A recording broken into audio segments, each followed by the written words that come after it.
When you're a hockey fan in this country, you can't compartmentalize. You must compartmentalize to stay sane. And that is exactly what we are doing here. We are compartmentalizing some of these trade discussions and free agent discussions because I'm not done talking about the Wings and the Habs, man.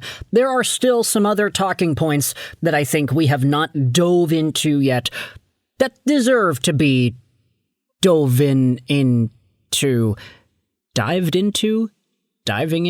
I am not too sure the right way to say that, but we need to dive into these things. So let's kick off the conversation by talking about Erik Karlsson of the Pittsburgh Penguins. Now, this, of course, is in relation to some of the other Detroit Red Wings talk that we have had on the YouTube channel the past few days. In particular,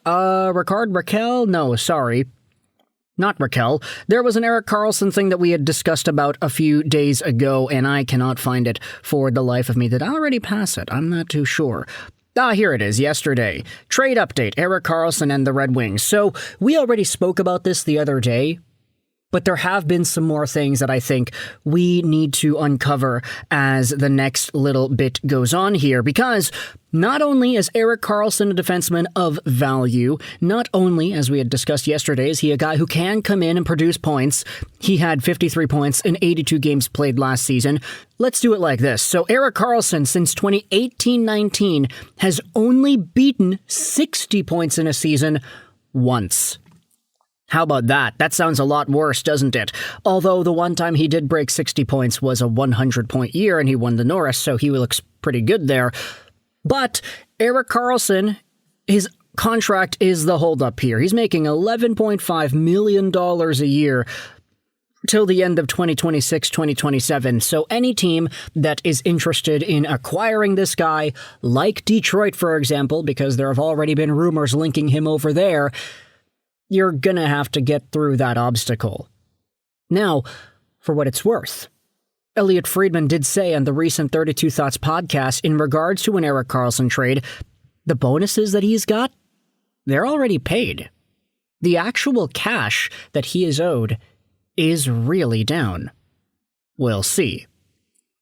Small detail, but it's something that I think a lot of fans might be wondering, okay, what does that mean? Why is this relevant? If he's already got the bonuses and he doesn't have as much real money to be paid, how does that affect whatever team it is that is going to acquire him? Well, if you've got a cheap owner, and I'm not saying the Red Wings are owned by cheap folks, but just in case, if you have a cheap owner who doesn't want to spend as much money as possible to grabbing whatever players are on the market, or they would prefer to get bargain deals so they don't have to spend as much money, with this, Erik Karlsson already got paid his pretty big, beefy signing bonus by the Pittsburgh Penguins. If we head over to Erik Karlsson and his 2025 version of the deal, Karlsson this season had $5 million in signing bonuses. And in terms of the dollar amount that he's going to be making throughout the year, that's only $4 million. Next year, so the final year of his contract, he has a $6 million signing bonus and a $1.5 million money that he's going to be owed throughout the course of the year. So you don't have to spend as much money. And that's what Friedman is hinting at here. If you wanted to trade for this guy, you don't need to spend as much money as you need to. However, you do need to take into account the cap hit, because the cap hit is unchanged. That is always going to be a part of the conversation. The Red Wings will need to find a way to free up the money in order to grab this player. So Erik Karlsson, bonus money, it's already paid.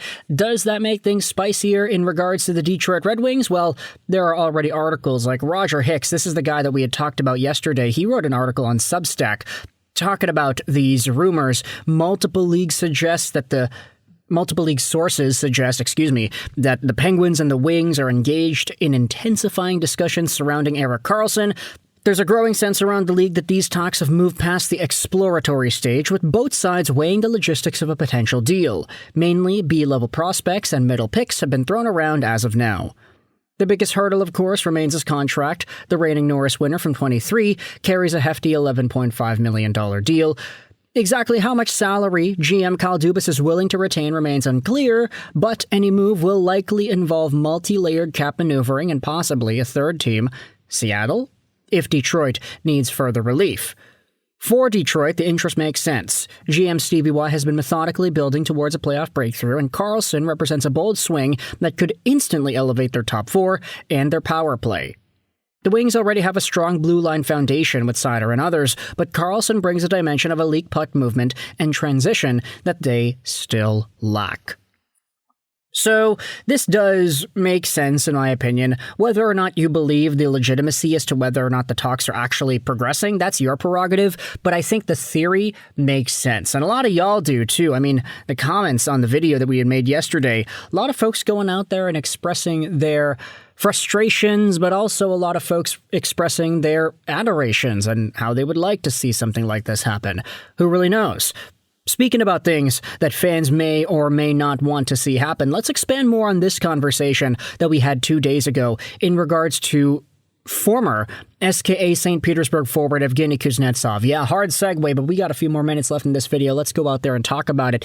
Evgeny Kuznetsov is a free agent.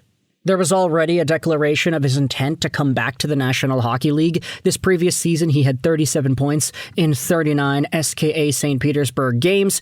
And of course, everybody is filling in the blanks here, saying, yeah, this guy was with Ivan Demidov. He loves Ivan Demidov. He had so much praise for Ivan Demidov in the media. And now, the Canadiens, they need a second-line center. What better than Evgeny Kuznetsov, who is just a few years removed from being a point-per-game guy in 2022? Well, now we are starting to see some pushback, specifically from Grant McKegg, who went out there and posted this earlier yesterday on Twitter. I'm hoping that the Kuznetsov to Montreal hype train comes to a crashing halt soon. I saw him about 40 times last year. Believe me, you don't want him on the Canadiens. There are 5 better options at sea already in the organization. The quote-unquote sign a journeyman era is over. Some replies go out there and say, I would be okay with the journeyman so the Habs don't have to overpay, but the journeyman has to play defensively. I'm 100% no on Kuznetsov. There is no roster spot available. Let one of the kids earn a spot. The club is teeming with young talent. Now, I am kind of wondering, young talent, yeah, that makes sense, but can you thrust an Owen Beck to play second-line center? Can you fully believe in Kirby Dach to play second-line center for an 82-game campaign? Philip Mayshar? I don't know, man. I like the theory of bringing in guys that are in the organization already and just letting them grow into those roles. But I think at some point you have to evaluate, are they ready? Is Michael Hage good enough to do that at this point? He's not even signed. So I kind of question this philosophy here, and honestly, it is expanded upon even more by Grant McKegg in the video tweet that he had posted after. You thought Marty St. Louis had an issue with Xhekaj taking a couple bad penalties in the past 2 years, which resulted in him being sent to Laval 2 years ago and sitting in the press box last year? Marty would have Kuznetsov on a slow train to Yakutsk by mid-October.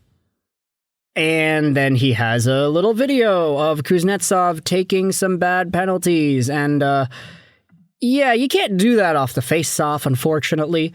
If he does that at the National Hockey League level, I do kind of wonder what Marty St. Louis' response is going to be.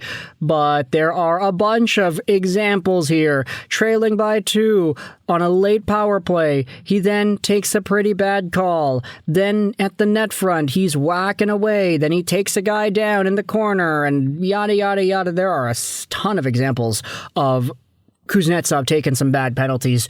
So, yeah, from that respect, I get it. Oh, yeah, I'm starting to come around on it. But at the same time, I kind of get blinded by that offensive potential. I think about Kuznetsov and his 70-point season 3 years ago, and I'm like, yeah, if he can still do that, I'd like a 70-point center on the Montreal Canadiens for second-line C with Demidov. I don't know. We'll have to wait and see. If the Canadiens do express interest, then I guess we'll figure it out later. But for now, let me know your thoughts in the comment section below. How do you feel, firstly, about the latest on Erik Karlsson and the bonuses being paid out to him and the Detroit Red Wings, and what are your thoughts on Evgeny Kuznetsov potentially being a Canadiens target? Is it a good idea? Is it not? Let me know in the comment section all your opinions. I hope you enjoyed this video. And bye.